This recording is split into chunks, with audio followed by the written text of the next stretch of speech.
అట్లాగే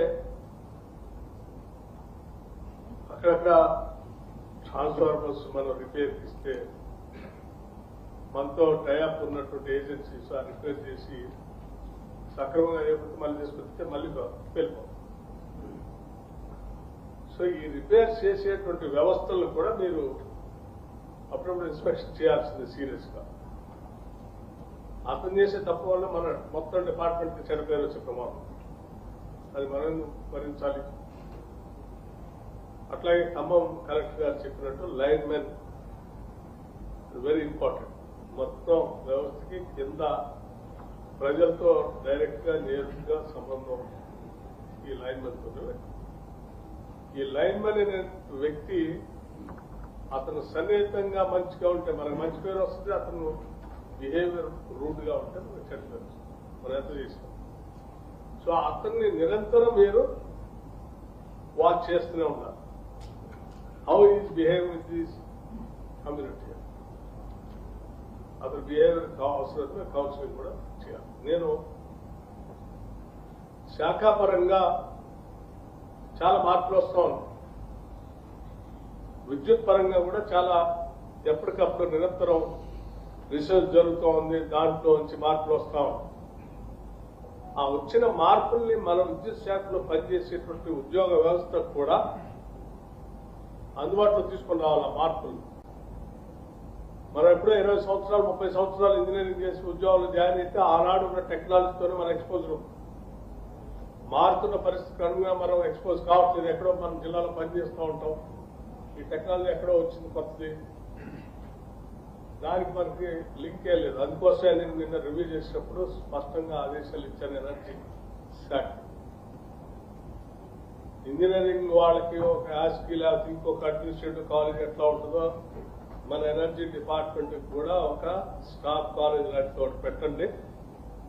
ప్రపంచవ్యాప్తంగా వస్తున్నటువంటి మార్పులు సంబంధించినటువంటి వ్యవస్థల్ని ఆ కళాశాలలో ఎప్పటికప్పుడు ట్రైనింగ్ చేస్తూ మన దగ్గర పనిచేసే ఉద్యోగ వ్యవస్థని 2 రోజుల్లో 3 రోజుల్లో హైదరాబాద్ ఆ కళాశాలలో ఉంచి దాన్ని ఎక్స్పోజర్ ఇచ్చేసి వాళ్ళు ట్రైన్ చేసి మళ్ళీ ఫీల్డ్కి పంపిద్దాం.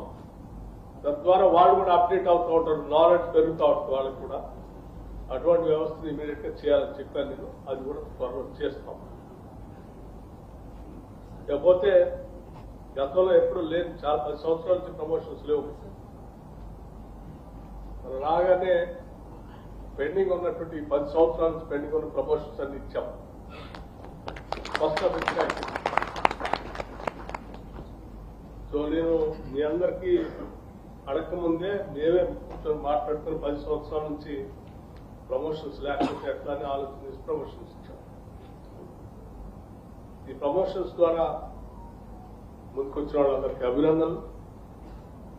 ఇంకా అక్కడక్కడ ఖాళీలు ఉంటే వాళ్ళని మేము సంతృప్తిగా చేయలేకపోతున్నాం, వర్క్ లోడ్ పడుతుందని చెప్తే ఆ ఖాళీలు ఉన్నటువంటి ప్లేస్లు అన్ని ఇప్పటికే ఐడెంటిఫై చేశాము. ఉద్యోగులు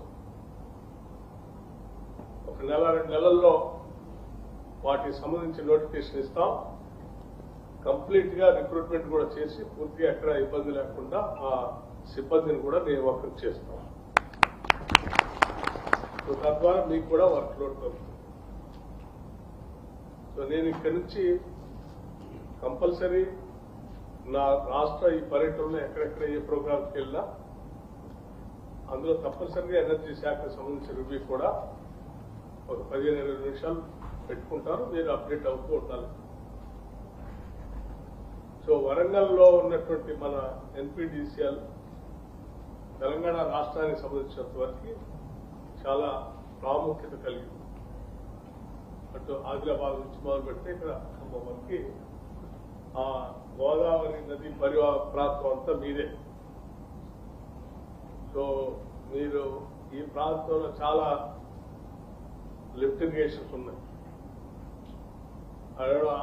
ఆదిలాబాద్ అవతల నుంచి మొదలు పెడితే ఇక్కడ చివరికి ఇక్కడికి వచ్చే వరకు సీతమ్మ సాగర్ దాకా అనేక లిఫ్ట్ ఇరిగేషన్స్ ఉన్నాయి. ఈ లిఫ్ట్ ఇరిగేషన్స్ అన్నిటికీ మీ విద్యుత్ శక్తి అవసరం. అవన్నీ మీ అన్ని పనిచేస్తేనే నీళ్ళు మాత్రం. ఎక్కడ తేడా వచ్చినా ఎక్కడెక్కడ లక్షలు కోట్లు పెట్టి కట్టిన కూడా ఎక్కడెక్కడ ఆగిపోతారు. సో మీది చాలా స్ట్రాటజికల్ గా ఇంపార్టెంట్ కాబట్టి మీరు నిరంతరం ఒకళ్ళకొకళ్ళు